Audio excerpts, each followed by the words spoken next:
নমস্কার বন্ধুরা, আমি গোপালী। আজ আমি রান্না করতে চলেছি আমাদের নিজস্ব গাছের চাল কুমড়োর তরকারি। চাল কুমড়ো তো আপনারা প্রত্যেকেই খেয়ে থাকেন। আমি কিভাবে তৈরি করছি সেটা দেখুন। একটা বড় চাল কুমড়ো ছিল, সেটাকে এই অর্ধেক করে নিয়েছি। অর্ধেক করে নিয়ে আমি এরকম ডুমো ডুমো করে কেটে নিয়েছি। এই যে এইভাবে ডুমো ডুমো করে কেটে নিয়ে সঙ্গে এইরকম ডুমো করে কেটেছি, আর আলুটাকেও এরকম ডুমো করে কেটেছি। কেটে নিয়ে ভালো করে ধুয়ে রেখেছি। এবার এর মধ্যে আমি সাদা জিরা ফোড়ন দেব। সঙ্গে দিলাম দুটো দারচিনি। আর লঙ্কাগুলো অনেক বড় বড়, তাই এই লঙ্কাটা আমি দিলাম না।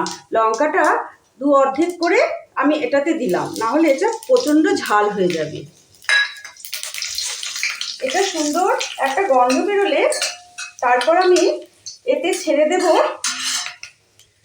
পেঁয়াজগুলো। ডুমো ডুমো করে কেটে রেখেছি, পেঁয়াজগুলো আমি ছেড়ে দিলাম। পেঁয়াজগুলো দুবার নাড়াচাড়া করে নেব।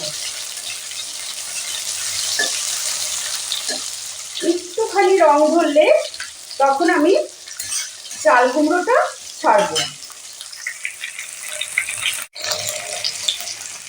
পেঁয়াজগুলো দেখুন একটু ভাজা ভাজা হয়ে গেছে, পেঁয়াজের পাপড়িগুলো সম্পূর্ণ খুলে গেছে। এবার আমি এই চাল কুমড়ো আর আলুটা দিয়ে দিচ্ছি, সম্পূর্ণটাই দিয়ে দিলাম।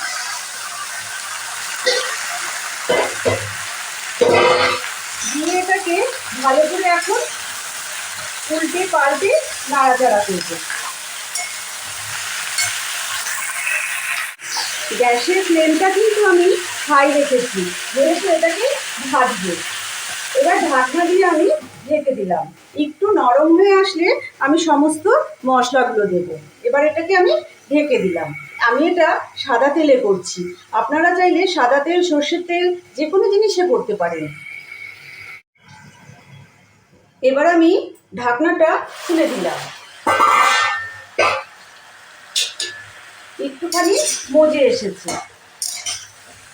এরপর আমি সম্পূর্ণ মশলাগুলো দিয়ে দেব।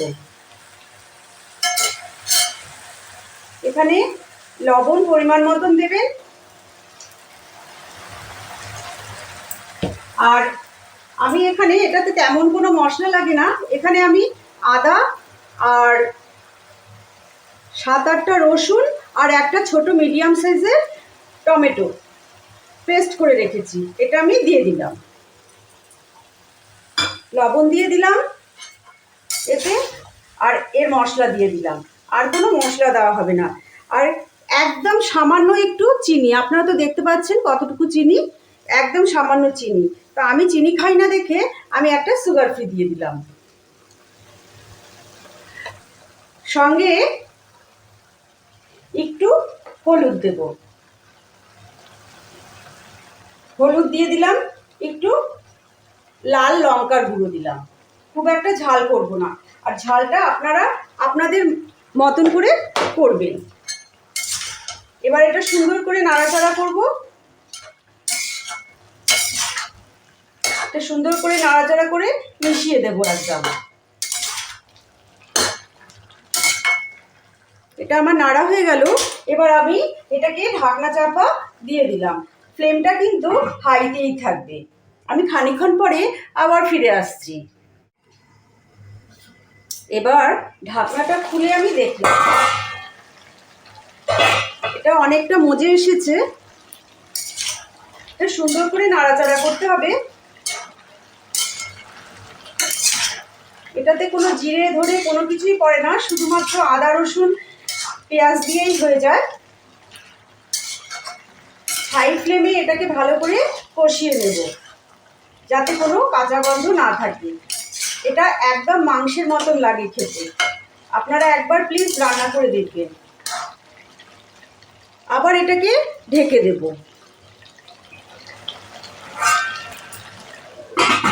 আবার আমি 5 মিনিট পর আসছি। এবার আমি আবার ঢাকনাটা খুলে দেখলাম। অনেকটা মজে এসেছে। গ্যাসের আগুনটাকে আমি সিমে করে দিয়েছি। একদম খুব সুন্দর গন্ধ বেরিয়ে এসেছে, মাংসের মতো।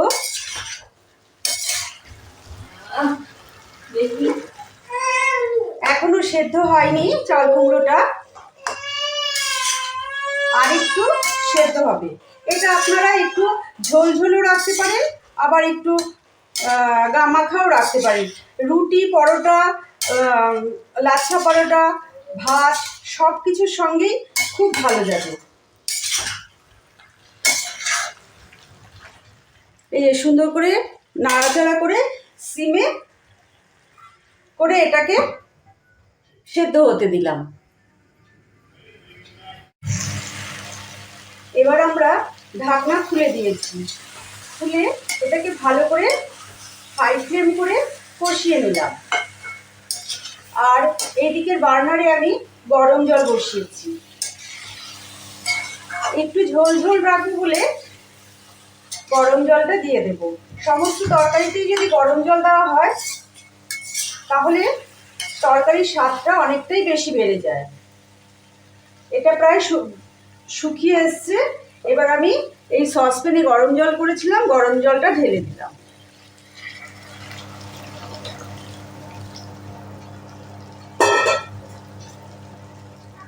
গ্যাসের আগুন বাড়িয়ে দিলাম।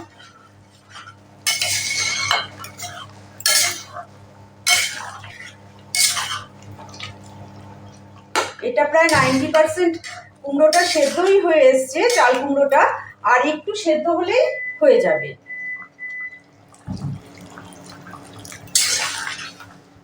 এটা আমরা আবার একটু ঢাকা দিয়ে দেব।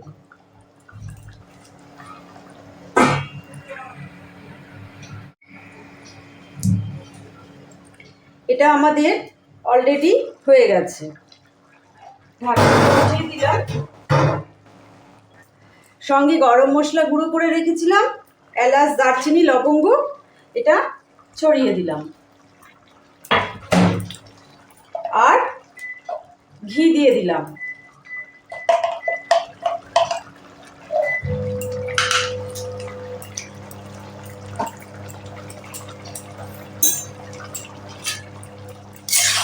একটু নাড়াচাড়া করে দিলাম।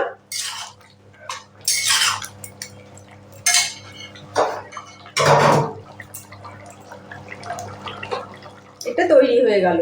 আমাদের চাল কুমড়োর তরকারি মাংসের পাকে তৈরি হয়ে গেল। এবার আমি পরিবেশন করব। উপরে আমি একটু গার্নিশিংয়ের জন্য ধনেপাতা দিয়ে দিলাম। আমাদের মাংসের পাকে চাল কুমড়োর তরকারি তৈরি হয়ে গেল। যদি আপনাদের রেসিপিটি ভালো লাগে তাহলে অবশ্যই লাইক, শেয়ার, কমেন্ট, সাবস্ক্রাইব করবেন।